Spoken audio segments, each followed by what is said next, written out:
Selamat sore teman-teman. Jadi kesempatan ini saya review lagi di mana pakcoy ini sudah hampir bisa panen, dan ini seladanya kemarin sudah panen, dan ini pipa yang terbalik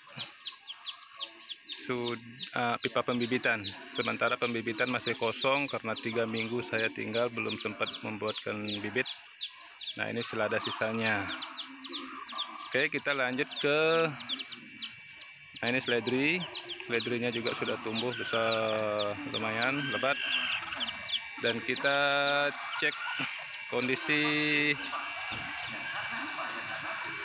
tandonnya, kemarin sempat bocor dan sudah diganti dengan plastik kembali. Nah, seperti ini kondisinya, nutrisinya. Dan kita lihat kebun yang di dalam. Ayo kita ke dalam.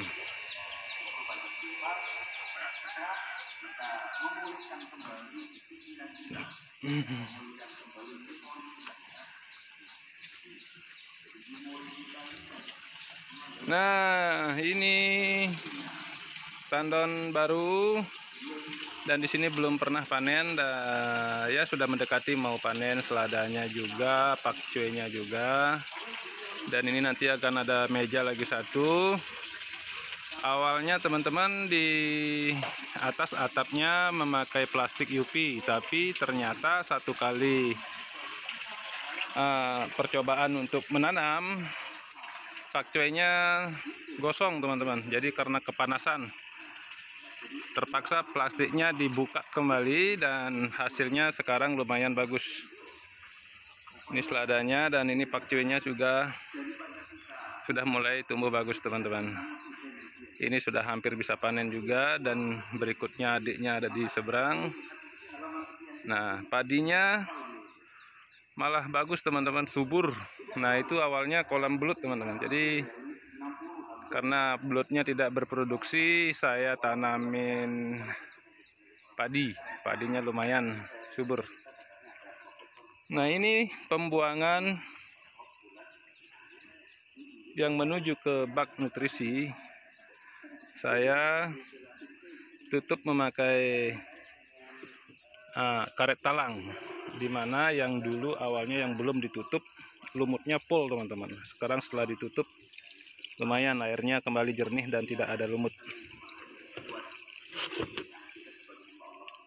Jadi seperti ini teman-teman, nanti tambah meja lagi satu ini lumayan. Ini panjangnya 4x3, jadi 12 meter ya, 3 pipa memanjang. Dan ini juga sebelah nanti akan dibuatkan meja sama seperti.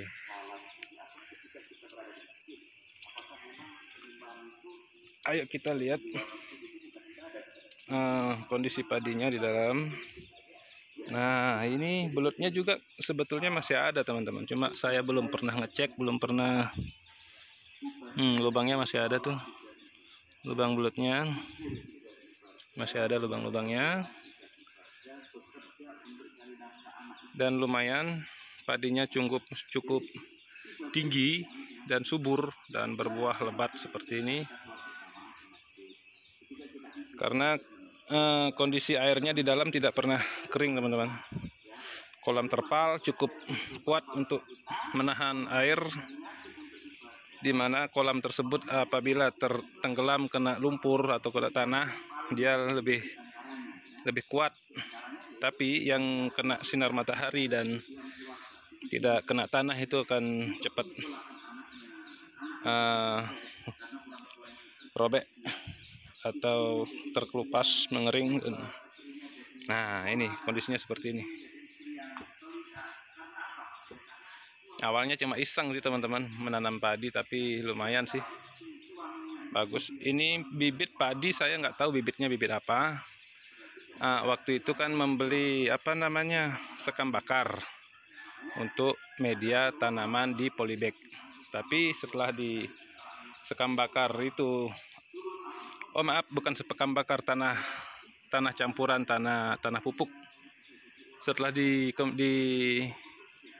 pakai media di polybag untuk menanam, ternyata yang tumbuh selain rumput juga ada padi. Nah, padi itu yang saya awalnya dua tangkai ya, saya tanam di kolam belut di rumah dan tumbuh dan berbuah, dan buahnya ini saya tanam kembali di sini.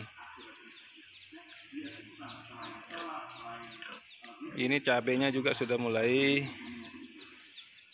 mendapatkan air hujan, tapi sebetulnya cabai nanti saya akan pindahkan dan saya akan rencana membuat meja lagi di sini karena saya fokus maunya di sayur saja. Lumayan sekarang sayur sudah mulai punya langganan di kios, walaupun nggak nyampe di supermarket, tapi cukup kewalahan juga untuk memenuhi kebutuhan walaupun hanya sampai di kios. Yang namanya kita nitip, sistem titip jual ya teman-teman di kios, jadi kita nggak mau merugikan yang punya kios. Jadi yang punya kios kita nggak mau merugikannya dengan kita jual dengan cara titip jual. Jadi setiap 2 hari sekali atau 3 hari sekali saya panen dan saya titip di kios. Apabila di sayur itu laku, dan itulah bayarannya. Apabila tidak laku dan saya ambil kembali, jadi tidak ada yang dirugikan. Jadi dengan sistem titip jual kita saling menguntungkan. Dan sedangkan di kios sayur paling tinggi untungnya mereka itu 1.000 sampai 2.000, sedangkan saya jual ya 10.000 satu ikat. Jadi mereka mungkin 12.000 atau 13.000 lah, nggak tahu. Yang penting lancar. Sementara sih masih kewalahan teman-teman untuk menyediakan, karena masih tahap pengembangan. Panen juga tergantung dari kita membuat bibit teman-teman. Jadi kita kalau kita tidak membuat bibit selama 1 minggu, ya kita selama itu juga tidak panen. Nah, kemarin saya sempat 3 minggu saya tinggalkan dan saya tidak membuat bibit selama 3 minggu, yaitu nanti selama 3 minggu itu kosong, nanti nggak bisa nyambung. Ini murni teman-teman, non pestisida, jadi tanpa pestisida. Ini buktinya, ini sayur saya sudah dicari ulat. Nah, ini kayak ini. Tapi setiap hari patroli malam-malam untuk mencari ulatnya. Nah, kayak begini nih ulat.